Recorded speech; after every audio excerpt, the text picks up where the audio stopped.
Now God is using this time to talk to us. ఈరోజు మీరందరూ హాజరైన మీతో దేవుడు ప్రత్యేకంగా మాట్లాడుతున్నారని నమ్ముచున్నానండి. ఈరోజు దేవుని యొక్క వాక్యము ఏం చెప్తుందో ప్రవచనాత్మకంగా దేవుడు మనతో ఏం మాట్లాడుతున్నాడో విందామండి. కీర్తనలు 65:8 ఉదయ సాయంత్రముల ఉత్పత్తులను నీవు సంతోషభరితములుగా చేయుచున్నావు. నీ సూచక్రియలను చూచి దిగంత నివాసులు భయపడుతురు. ఉదయ సాయంత్రములు దేవుడు నిన్ను సంతోషభరితులుగా చేయాలని ఆయన ఆశపడతా ఉంటున్నారు. ఈ వాక్యము ఎవరైతే నమ్ముతారో వారి జీవితంలో కార్యాలు జరుగుతూ ఉంటాయి. చూడండి, నువ్వు ప్రతి దినం కూడా వేచి చూస్తున్నావేమో, దేవా ఎప్పుడు నాకు ఈ బాధ నుండి విముక్తి, ఈ వేదన నుండి విముక్తి, నేను ఎప్పుడు నా జీవితంలో చక్కగా నేను సంతోషంగా ఉంటాను అని నువ్వు అనుకుంటున్నావేమో. దేవుడు చెప్తా ఉంటున్నాడు, మార్నింగ్ అండ్ ఈవినింగ్ నీవు పెయిన్తో ఉన్నావేమో, ఇప్పటి వరకు నువ్వు బాధలో ఉన్నావేమో, నువ్వు ఏదో కార్యంలో బాధపడుతున్నావు, ఏదో కార్యంలో నువ్వు వేదనతో దుఃఖాక్రాంతురాలుగా నువ్వు ఉన్నావేమో. నువ్వు ప్రతి దినం కూడా అది జ్ఞాపకం చేసుకుంటూ నా కార్యము దేవుడు చేస్తాడా అంటూ వెయిట్ చేస్తూ ఉంటున్నావు కదా. మీరు నమ్మండి, ఏదో ఒక కార్యంలో నువ్వు ఏడుస్తున్నావేమో, ఏదో కార్యం జరగట్లేదని నువ్వు బాధపడుతున్నావేమో. దేవుడు చెప్తున్నాడు, ఉదయ సాయంత్రములో ఉత్పత్తుల్లో దేవుడు నీకు సంతోషాన్ని దేవుడు కలుగచేయబోతున్నాడని దేవుడు చెప్తా ఉంటున్నాడు. నీవు నిజంగా ప్రార్థన చేసే ప్రార్థన పరుడు అయితే, ప్రార్థన పర్రాలైతే God will give you blessings అండి. You will receive blessings. చూడండి, 90వ కీర్తన 14వ వచనంలో ఇలా ఉంది ఏంటంటే, ఉదయము నీ కృపతో మమ్మల్ని తృప్తిపరచుము, అప్పుడు దినములన్నీ మేము ఉత్సహించి సంతోషించుము అంటున్నాడు. అంటే నీవు ప్రతి ఉదయము నీ కృపతో మమ్మల్ని తృప్తిపరుస్తే మేము జీవించినంత కాలము మేము సంతోషంగా ఉంటాము. కొన్నిసార్లు మన జీవితాల్లో చూస్తూ ఉంటాము, ఒకసారి చాలా హ్యాపీగా ఉంటాము, ఒక్కొక్క రోజు చాలా సాడ్గా ఉంటాము కదా. ఎంతో దుఃఖము, ఎంతో వేదన కలిగి ఉంటాము. కానీ దేవుని ఒక వాక్యము ఏం చెప్తుంది తెలుసా? ఉదయ సాయంత్రము దేవుడు నిన్ను సంతోషపరుస్తాడు అని దేవుడు చెప్తున్నాడు. ఉదయం నువ్వు ఎంత సంతోషంగా నువ్వు దినాన్ని ప్రారంభించినా సాయంకాలం కల్లా ఏదో నిరుత్సాహము, ఏదో దుఃఖము, ఏదో బాధ, ఎందుకో కృంగిపోతూ ఉంటున్నావు. లేక సాయంకాలం నువ్వు బాధపడినప్పుడు ఉదయము నువ్వు కొంచెము ఎందుకు నా జీవితం ఇలాగ నడుస్తుందంటూ మూడ్ ఆఫ్లో ఉంటున్నావేమో. కానీ దేవుని యొక్క వాక్యం ఏం సెలవిస్తుందంటే, దేవుని సన్నిధిలో ఉన్న వారికి ఉదయ సాయంత్రాలు దేవుడు తృప్తిపరిచి వారిని సంతోషభరితులుగా చేస్తాడు. అంటే దేవుని వాక్యము క్లియర్గా ఏం చెప్తుందంటే, ఒక్కరోజు సాడ్గా, ఒక్కరోజు హ్యాపీగా నువ్వు ఉండడం కాదు, ప్రతి దినము నువ్వు సంతోషించేటట్టుగా నేను చేస్తాను అంటున్నాడు. దేవుని బిడ్డలైన వారికి కీడు జరిగిన దేవుడు ఆ కీడును మేలుగా మారుస్తూ ఉంటాడు. నేను ఈ ఉదయకాలము మరి ఈ వాక్యం చెప్పడానికేమో దేవుడు నాకు ఒక వీడియో చూపించాడు. ఒక 92 ఏళ్ళ వయసు గల ఒక వృద్ధాప్యంలో ఉన్న ఒక స్త్రీ, ఆమె వృద్ధురాలు, ఆమె ఒక సాక్ష్యం చెప్పింది.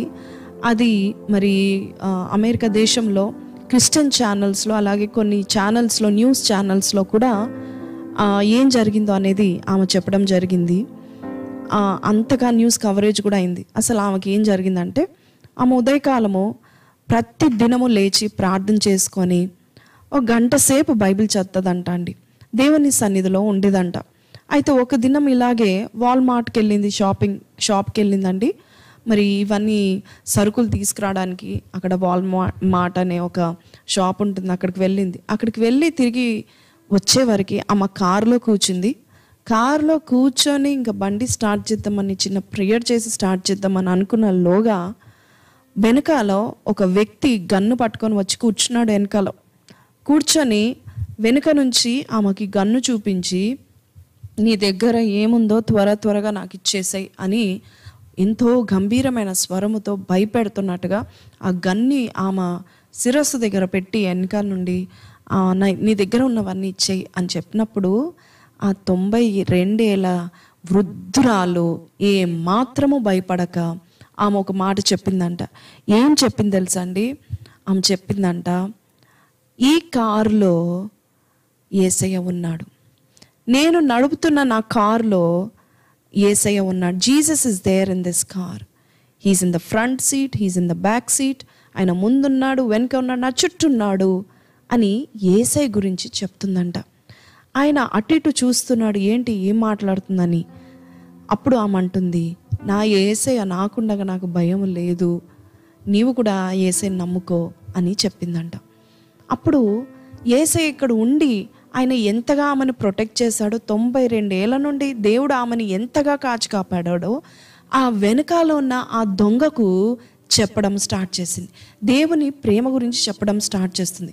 ఆయన మెల్లగా గన్ను కింద దింపి ఏడవడము స్టార్ట్ చేస్తాడంట. ఆయన ఏడుస్తున్నాడు. ఆయన ఎందుకు ఏడుస్తున్నాడంటే దేవుడు ఆ కారులో ఉన్నాడు, దేవుని సన్నిధి ఆ కారులో ఉన్నది. ఆ వృద్ధురాలు ఏమాత్రము భయపడలేదు, జడియలేదు. అమ్మో, వారు గన్ను పట్టుకున్నారు, ఇప్పుడు నా పరిస్థితి ఏంటి, ఏ క్షణంలో అయినా ఆ బుల్లెట్ నా శరీరంలో దిగిపోయి నేను చనిపోతానేమో అని జడియలేదు. కానీ ఈ కారులో ఒక వ్యక్తి ఉన్నాడు, ఆయనే యేసు ప్రభు, ఆయన గొప్ప శక్తిమంతుడు అని చెప్పడము జరిగింది.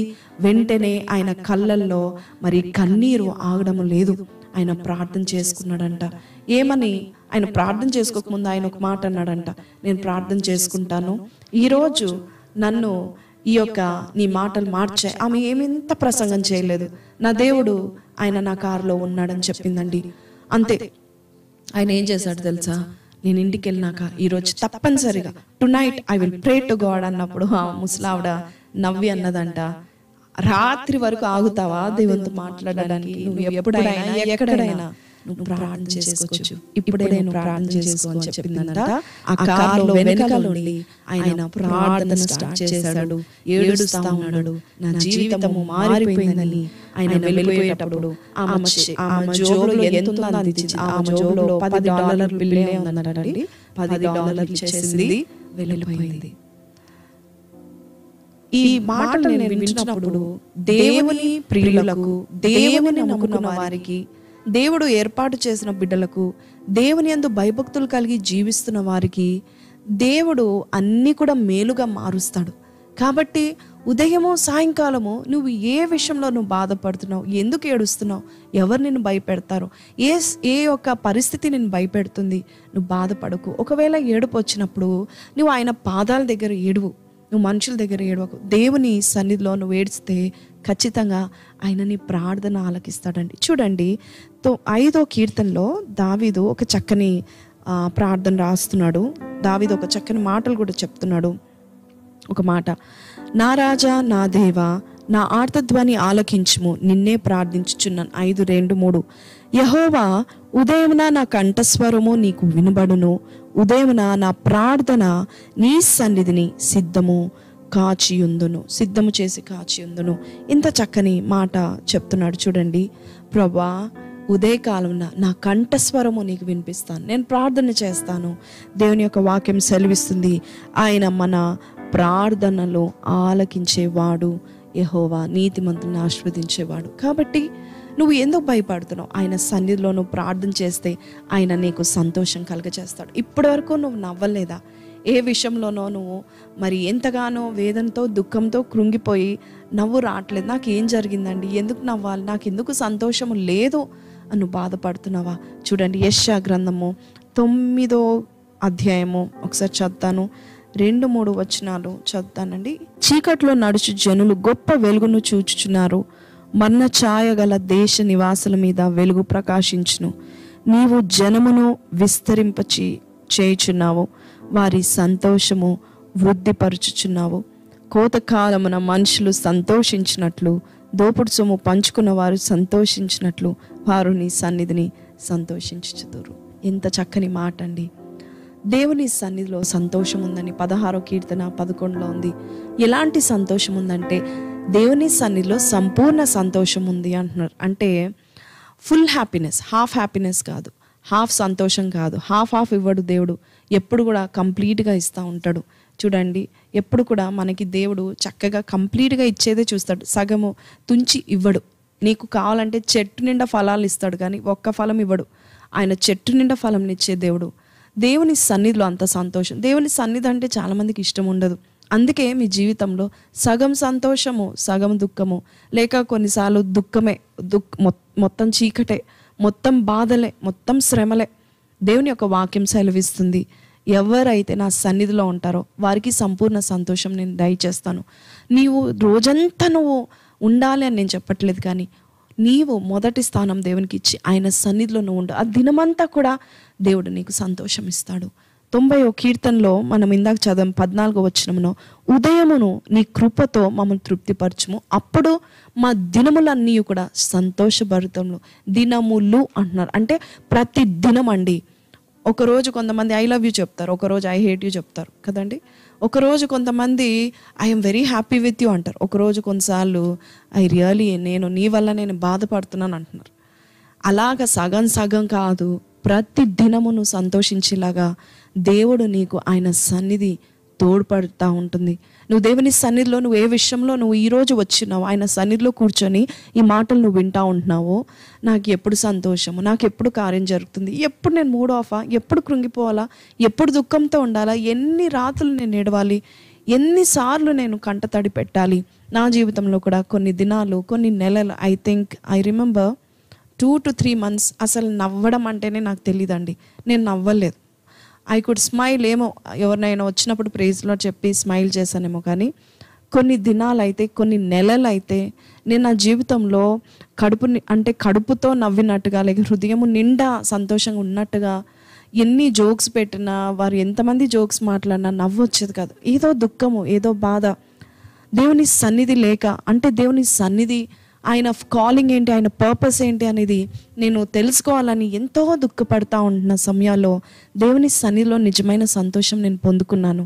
ఆయన సన్నిధిలో ప్రార్థన చేసి నా కన్నీరు కార్చి నేను ఆయన సన్నిధిలో మొర్ర పెట్టుకున్నప్పుడు దేవుడు నా ప్రార్థన ఆలకించున్నాడు. ఒకసారి మా బంధువుడు ఆయన ఒక బ్రదర్ అండి, ఆయన యవనస్తుడు, నాకంటే 2-3 ఏళ్ళు పెద్ద వయసు కలవాడు. ఒక్కసారి మా చర్చ్కి వచ్చారు. వచ్చినప్పుడు నాకు తెలీదు ఎందుకు దేవుడు అతని ద్వారా మాట్లాడిచ్చాడో, కానీ ఒక మాట చెప్తా ఉన్నాడు. ఏంటంటే, నాకు తెలీదమ్మా, నేను ఎందుకో నీతో చెప్తున్నాను, కానీ నువ్వు కార్చే కన్నీరు నువ్వు ఆయన పాదాల దగ్గర కార్చు, నీకు పుణ్యం ఉంటుంది, కానీ అందరి దగ్గర నువ్వు సంతోషంగా ఉండు, దేవుడు మహిమపరచబడతాడు అని చెప్పాడు. ఆ రోజు నుంచి నేను ఎప్పుడు కూడా మా సొంత వారి దగ్గర ఏదైనా నొప్పి కలిగితే, కరోనా టైంలో బాధ కలిగితే ఏడ్చానేమో, కానీ నేను ఎప్పుడు కూడా నా కన్నీరు దేవుని సన్నిధిలోనే కారుస్తాను. ఆయన పాదాల దగ్గర ఒక్కొక్క బొట్టు విలువైనది. ఆయన పాదాల దగ్గర నువ్వు కార్చిన నీ కన్నీరు ఆయన ఎంతో విలువగా ఎంచుకుంటూ ఉంటాడు. సో ఆయన సన్నిధిలో నువ్వు ఏడ్చి చూడు, నీ జీవితకాలం అంతా నీవు దినములన్నీ సంతోషించేటట్టు ఆయన చూసుకుంటాడు. అది ఆయన పని, ఆయన చూసుకుంటాడు. అందుకే మోషే రాస్తున్నాడు ఈ మాట, ప్రభా ఉదయమున నీ కృపతో మమ్మల్ని తృప్తిపరుస్తే మేము జీవించిన దినములన్నీ సంతోషంగా జీవిస్తూ ఉంటాము. దేవుని సన్నిధిలో అంతటి సంతోషం ఉంటుంది. ఒక్కరోజు కూడా నువ్వు ప్రార్థన చేసి పని స్టార్ట్ చేస్తే ఆ పని ద్వారా నీకు సంతోషం దేవుడు ఇస్తాడు. ఒకరోజు నువ్వు ప్రార్థన చేయకుండా నువ్వు ఎంత గొప్ప పని నువ్వు స్టార్ట్ చేసినా ఆ పని ద్వారా నీకు దుఃఖమే కలుగుతుంది. ఆ ఫ్రెండ్షిప్ విషయంలో కూడా నువ్వు ప్రార్థన చేసుకో, ఆ బంధువుల విషయంలో ప్రార్థన చేసుకో, నీ పని విషయంలో ప్రార్థన చేసుకో, నీకు వచ్చే శాలరీ విషయంలో ప్రార్థన చేసుకో. ఆ శాలరీ ద్వారా నీకు దేవుడు సంతోషాన్ని దయచేస్తాడు. హల్లెలూయా. అంతేకాదండి, దేవుడు ఎప్పుడు సంతోషం కలిగజేస్తాడు తెలుసా? బైబిల్ సెలవిస్తుంది, దేవుడు చెప్పిన కార్యము నీ జీవితంలో నెరవేర్చినప్పుడు దేవుడు నేను సంతోషపరుస్తాడు. చూడండి, ఒక చక్కని మాట నేను చదువుతాను. మొదటి సమూయేలు గ్రంథము 2వ అధ్యాయము 1వ వచనం ఒకసారి చదువుతానండి. మరియు హన్నా విజ్ఞాపనం చేసి ఇలాగను, నా హృదయము యెహోవాయందు సంతోషించుచున్నది, యెహోవాయందు నాకు మహాబలం కలిగెను, నీ వలన రక్షణ బట్టి సంతోషించుచున్నాను, నా విరోధుల మీద నేను అతిశయపడుతున్నాను. హన్నా నాలాంటిదే, ప్రతిదినం ఏడ్చేదంట అండి. హన్నాకి ఇంకొక పేరు ఏంటంటే ఏడుపు ముఖమా అని వాళ్ళ భర్త కూడా అన్నారు. ఎందుకు ఏడుస్తున్నాను, ఎందుకు బాధపడుతున్నావు, నేనున్నాను కదా, నేను 10 మంది కుమారులతో సమానం కదా అంటే, తన యొక్క సౌతి పెన్నిన్న ప్రతి దినం బాధ పెట్టేది, ప్రతి నిమిషము ఆమెని పొడిచి మాటలు చెప్పేది. అటువంటి సమయంలో హన్నా ప్రతి దినం ఏడ్చేది, నాకు సంతోషం లేదనుకునేది. కానీ ఒక్క దినము ఆమె అనుకుందండి, దేవుని సన్నిధికి వచ్చి ఆయన ఆలయంలో ఏడ్చిందండి. ఆయన ఆలయంలో అందరు తింటున్న సమయంలో అందరూ ఫీస్టింగ్ చేస్తున్నారు, అందరు చక్కగా భోజనం చేస్తూ బయట ఉన్నారు. ఆమె ఒక్కతే ఆలయానికి వెళ్ళి ఆమె ఒక్కతే దేవుడు చూస్తాడని బాగా విలిపించింది. ఆమె ఎంత ఏడ్చిందంటే అక్కడున్న యాజకుడు ఆయన ఏలి అనుకుంటాడు, ఈమె తాగిందేమో అని గద్దిస్తాడు ఆమెని. కానీ లేదయ్యా, నేను బహు వేదనతో నేను ప్రార్థన చేసుకుంటున్నాను అని చెప్పింది.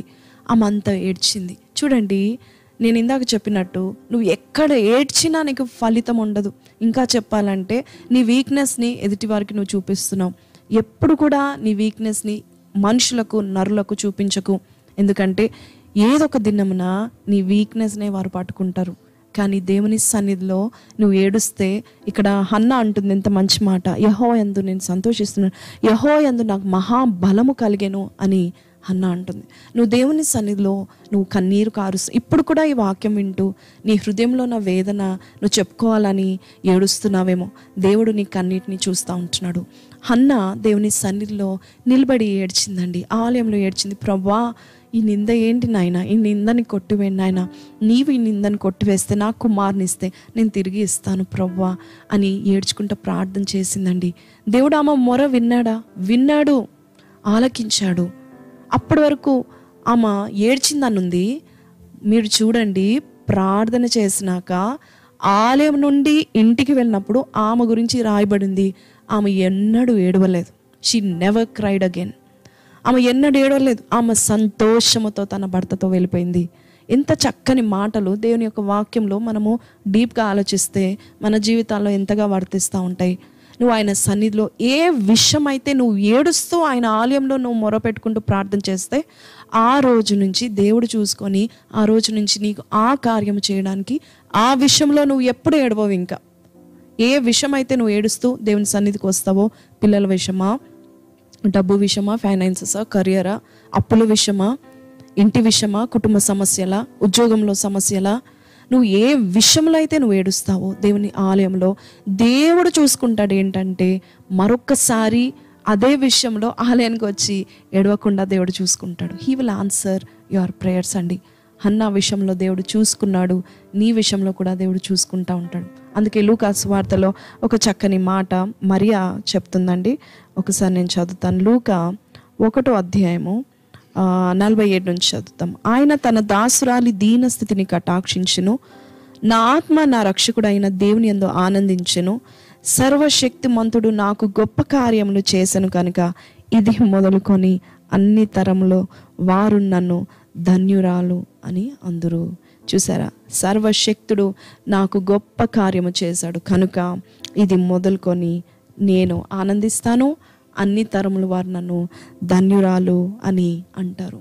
దేవుడు నీకేదైనా కార్యము నెరవేర్చినప్పుడు ఖచ్చితంగా దేవాది దేవుడు నీకేం చేస్తాడంటే, ఖచ్చితంగా God will give you happiness also. యెహోషువ గ్రంథము 21వ అధ్యాయం 44లో యెహోవా ప్రమాణము చేసిన వాటిని అన్నిటి ప్రకారము అన్ని దిక్కుల యందు వారికి విశ్రాంతి కలుగచేసెను. యెహోవా వారి శత్రువులందరినీ వారి చేతికి అప్పగించి ఉండెను కనుక వారిలో ఒక్కడును ఇజ్రాయేలు ఎదుట నిలవలేకపోయాను. యెహోవా ఇశ్రాయేలుకు సెలవిచ్చిన మాటలన్నిటిలో ఏది తప్పి ఉండలేదు, అంతయు నెరవేరును. ఈ వాగ్దానం వింటున్నారు కదా, దేవుడు నీ జీవితంలో ఈరోజు చేయబోయే వాగ్దానము, చేసిన వాగ్దానాలన్నీ నెరవేర్చి నీకు సంతోషాన్ని కలుగచేస్తున్నావు. ఇక నీవు కళ్ళు తుడుచుకోవచ్చు. దేవుడు నెరవేర్చి నీ జీవితంలో నీ కార్యాలు నెరవేర్చి నీకు సంతోషాన్ని అనుగ్రహిస్తున్నాడు. నీవు నమ్మినట్లయితే నాతో కలిసి ఈ ప్రార్థనలో ఏకీభవించండి. నువ్వు ఏ బాధల్లో, ఏ శ్రమలో, ఏ దుఃఖంలో నువ్వు ఉన్నావో ఈరోజు నాతో కలిసి ప్రార్థనలో ఏకీభవించి I'm going to pray for you. వీలైతే I will try to pray for each and everybody of you అండి. ఈరోజు నువ్వు దుఃఖంతో వచ్చుండావేమో, దేవుడు నీకు సంతోషాన్ని ఇచ్చి నిన్ను నడిపించబోతున్నాడు. ప్రార్థన చేస్తావా? ఆయన సన్నిధి మన మధ్యలో ఉందండి. ఆయన సన్నిధి కాంతి మన మీద ప్రకాశింప చేస్తున్నాడు. నువ్వు కళ్ళు మూసుకో, ప్రార్థన చేసుకో. నీవు కావాలంటే ఆయన పాదాల దగ్గర ఏడు. ఆయన కన్నీరు, మరి నీ కన్నీరు ఆయన పాదాల దగ్గర తాకినప్పుడు ఆయన కదులుతాడు, ఆయన దయ చూపిస్తాడు. నీ కన్నీరు ఆయనని తగిలినప్పుడు ఆయన ఖచ్చితంగా నీ వైపు చూస్తాడు, నీ దుఃఖాన్ని తీసివేస్తాడు. కళ్ళు మూసుకుందామా? ఎవ్రీ పర్సన్ హియర్ లైవ్లో చూస్తున్న మీరందరూ కూడా మరి ఈ వాక్యం ద్వారా దేవుడు నీతో మాట్లాడినట్లయితే దయచేసి కళ్ళు మూసుకొని ప్రార్థన చేయండి. I'll be praying for you. Thank you Jesus. Hallelujah. స్తోత్రం స్తోత్రం స్తోత్రం ప్రభా. పరిశుద్ధుడా మహోన్నతుడగు తండ్రి, ఈరోజు ఈ వాగ్దానము చేత మాతో మాట్లాడావు. నీ బిడ్డలు ఏ విషయములో ఏదైతే వారిని కృంగతీస్తుందో, ఏదైతే వారిని అయ్యా బాధిస్తుందో నాయన, ఈ రోజు నుంచి ఆ బాధ వారికి అయ్యా పడకుండా సహాయం చేయండి. సంతోషభరితులుగా చేయండి. వారి దినములన్నీ సంతోషంగా ఉంటకు సహాయం చేసి నడిపించండి. నీవే మాట్లాడావు. నీవే ప్రతి దినము ప్రతి బిడ్డతో ఉండండి. వారి మూడ్ స్వింగ్స్, వారి మూడీనెస్ని కొట్టివేయండి. కృంగుదల తీసివేయండి. దుఃఖాన్ని తీసివేయండి. అయ్యా ఎప్పుడు కూడా ప్రభా యేసయ్యా పెద్ద ముఖం వేసుకొని సంతోషం లేకుండా జీవిస్తున్న వారికి సంతోషం ఎలాగుంటుందో help them to taste it Lord. రుచి చూసి ఎరుగుటకు సహాయం చేయండి అయ్యా. యేసు పరిశుద్ధ నామములో అడిగి వేడుకొంచున్నాం తండ్రి. ఆమేన్.